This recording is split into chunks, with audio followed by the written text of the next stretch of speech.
My sincere thanks to the organizers of the Data Science Congress for inviting me to talk at this prestigious event. I'm truly honored.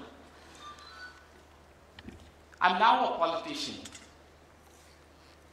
So you're perfectly justified if you're wondering, what is a politician doing in a premier data science event?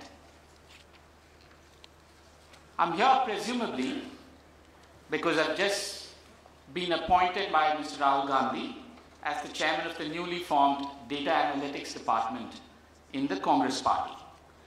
So the Congress Party, as you know, is the grand old party of India.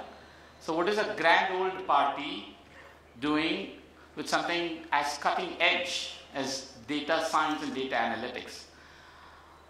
Remember, the department is not called data department.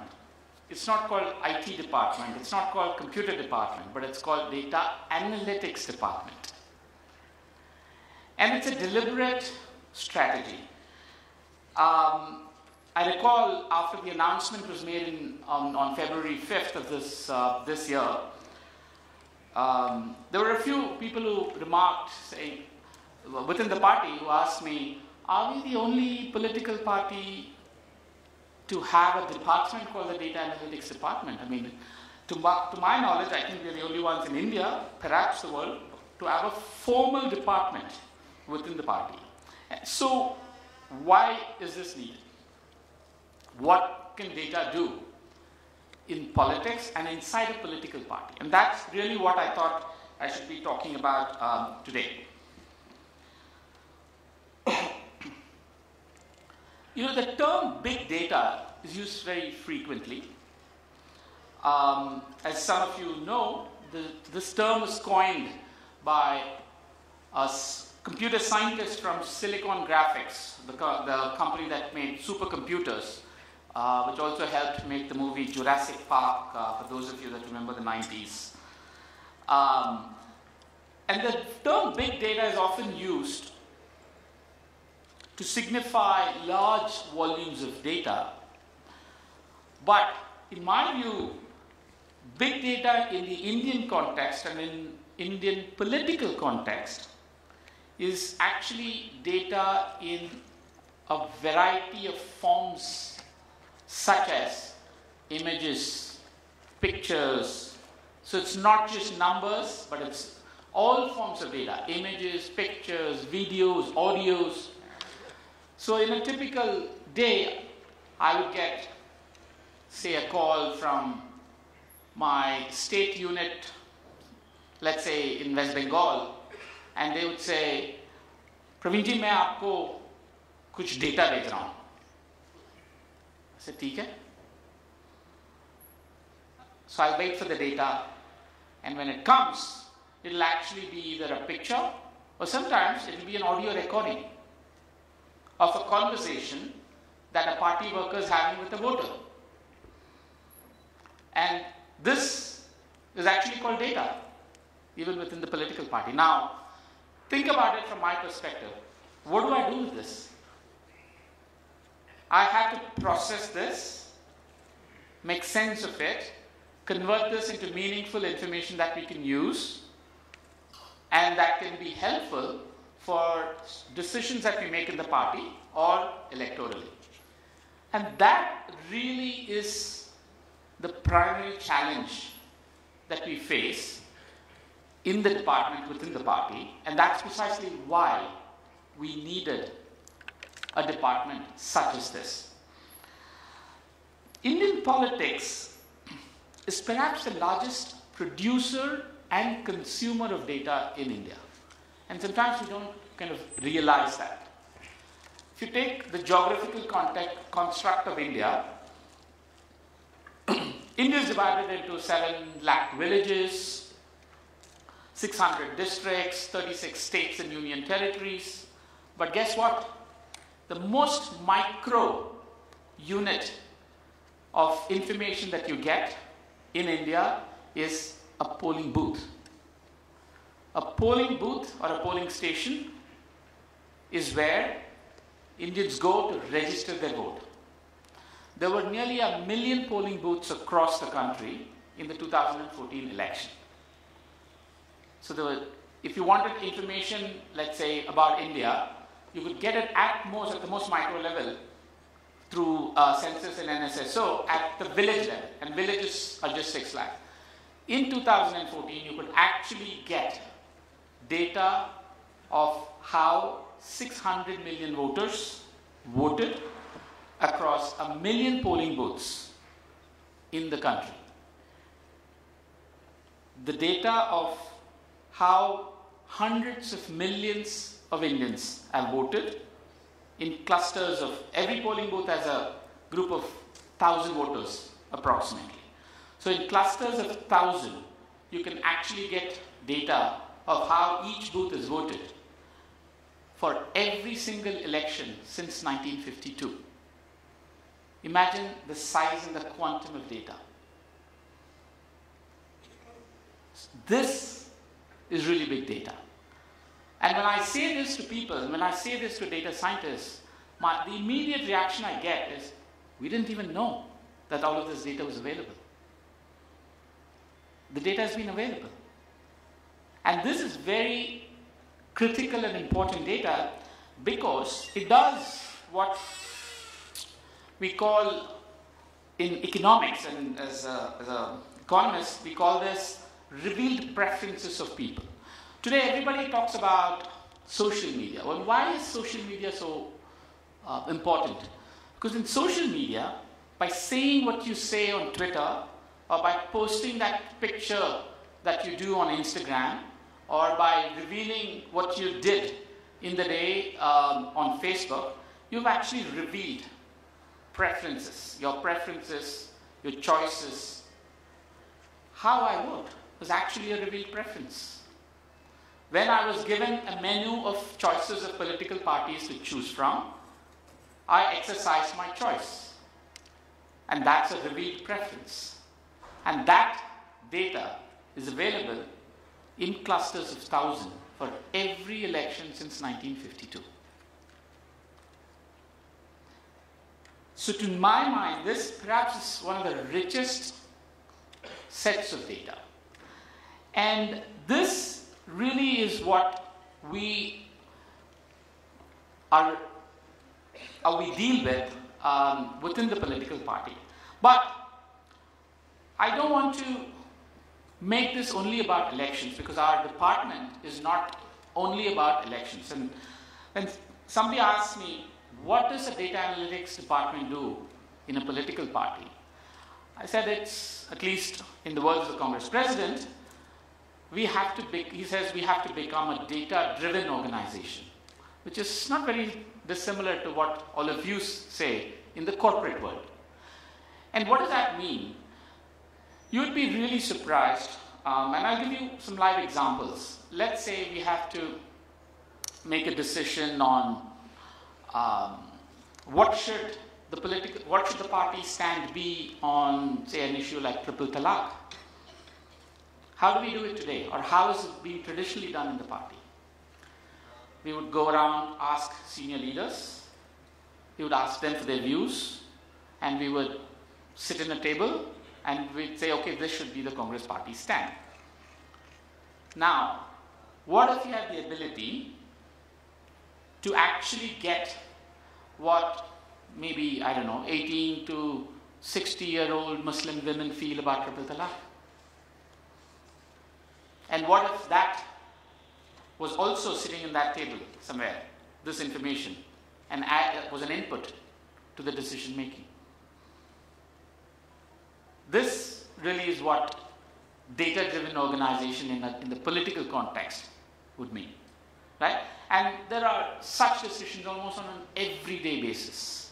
Who should we give tickets to? Who should we ally with? What should our stand be? How do we convince this voter?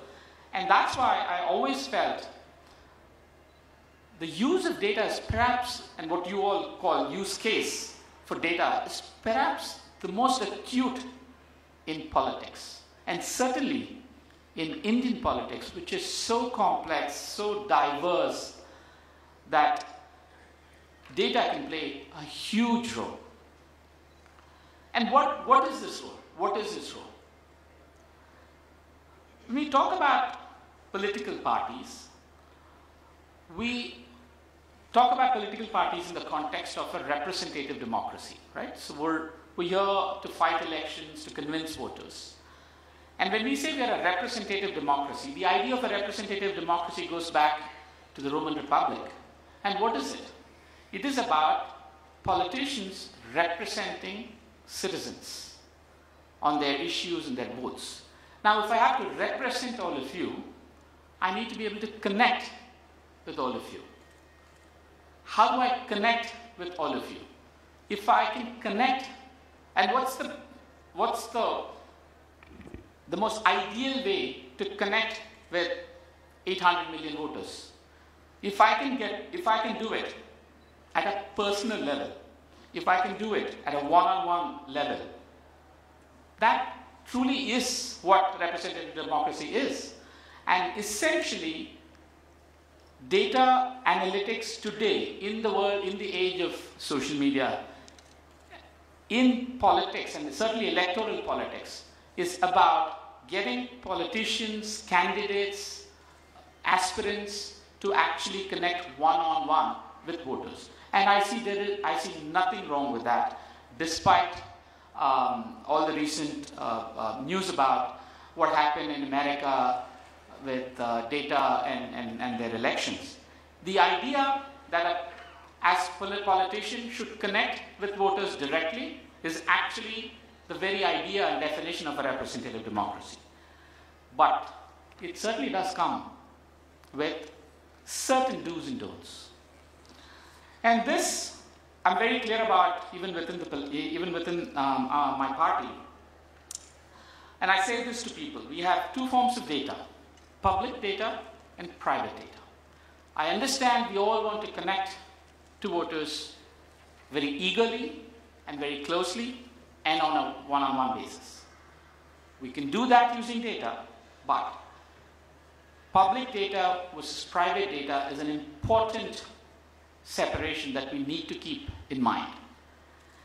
The second, and if I think of this as a 2x2 matrix, it's public data, private data, consent, no consent.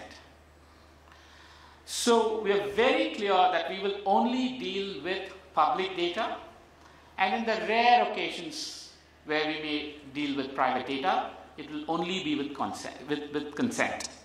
So this is the set of rules that we have to stick to and adhere to, which is perhaps breached in some cases, and that's perhaps what explains the recent brouhaha over the American elections. But the idea that you can use data to engage directly with voters is actually a thought that should be welcomed and that should be appreciated, because it's good for democracy in general.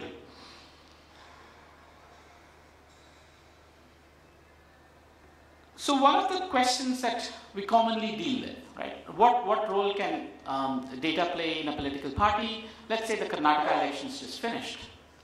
How did the urban voters vote versus the rural voters? How did the rich vote versus the poor? How did youth vote versus the old? Which specific person voted or did not vote?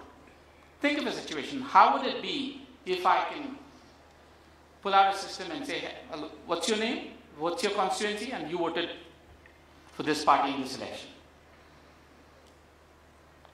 I can't do that, right? I can't do that even with big data. But it's a question that almost every politician wants to know, wants to ask. Today, people rely on surveys where they go and survey. But if we could use polling booth data, we can actually get clusters of neighborhoods in terms of how they voted or how they did not vote. And that is in itself quite remarkable. If you actually think about it, 600 million people in groups of 600, 700, I can say how a group of 600 voted for this party or that party. And that's quite powerful. Now, if I overlay some of the other data sets, which is economic data sets or other forms of sociological data set, then I can immediately get an answer to my question: how did the youth vote? How did the urban people vote? How did the rich people vote? How did the poor people vote? We can actually get real answers to these sorts of questions, and this is where data, big data, data analytics can play a critical role. Some of you may have seen a news item on the BBC 2 or 3 days ago that talked about how India's inequality can be observed from the outer space. How using what's called, and this is my research before I decided to join politics in the Congress Party. One of my research areas was to use a novel data set which is called the Nightlights Luminosity data set. And what is this? This is that NASA in the US has satellites that orbit the Earth 24 times a day, and it takes pictures every time.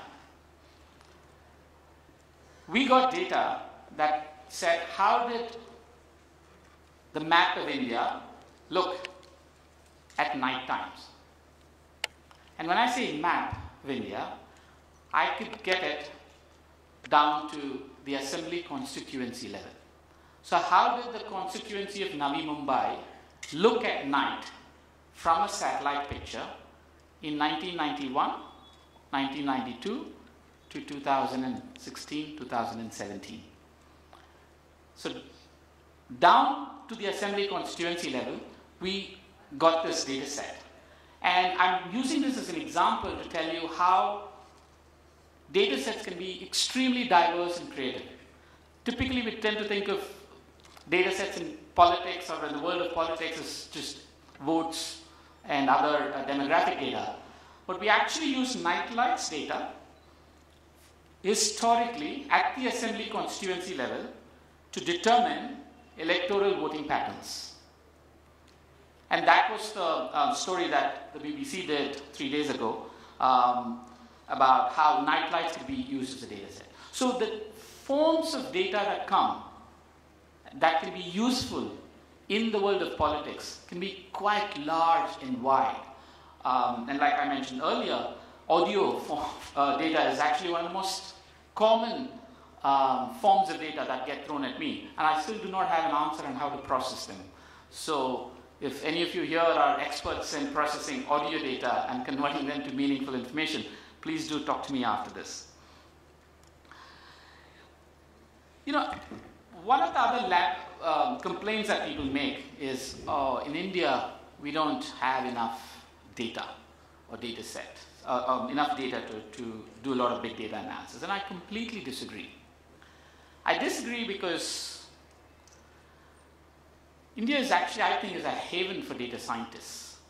I was told that the Minister for Statistics and Program Implementation was there in the morning today. And think about that ministry alone. There's a ministry called Ministry of Statistics in India. How many democracies have a ministry called Ministry of Statistics? But more than that, P.C. Mahalanobis, who set up, was a statistical advisor way back in 1949 to Jawaharlal Nehru. He was the Prime Minister. Tells you that we actually think quite hard about the need for data. And data science or data analytics cannot exist without raw data in the first place, right? So I actually do not agree with the view that there is not enough data available in India. I've personally used large sets of data in the Indian context. The challenge, of course, is it is not usable, it's not readily available in a form that we can use it, that all of you can run your R codes or other sorts of analysis on. It needs a lot of processing, but that also, I think, is a big part of data science. And let me conclude by telling you a little bit about our philosophy in the Congress Party on how we use data, our approach to data.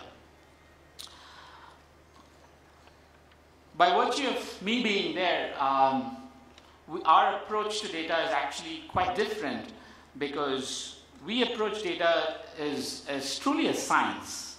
For us, data is important for decisions. Data is not something that we think of when there is an election coming up and we forget about it after the election. It truly is an important facet within the party, and because we think of data as a science and as a tool for decision making, the data that we work with, the data sets that we work with, are also quite wide. And some of the basic, one of the first things I had to do after I joined the party was to actually get organizational data. It's a party with 10 million workers, party workers, still. Though a lot of you may think that the Congress Party is down in the dumps, there are still 10 million active Congress Party workers across the country. And that's a big data set.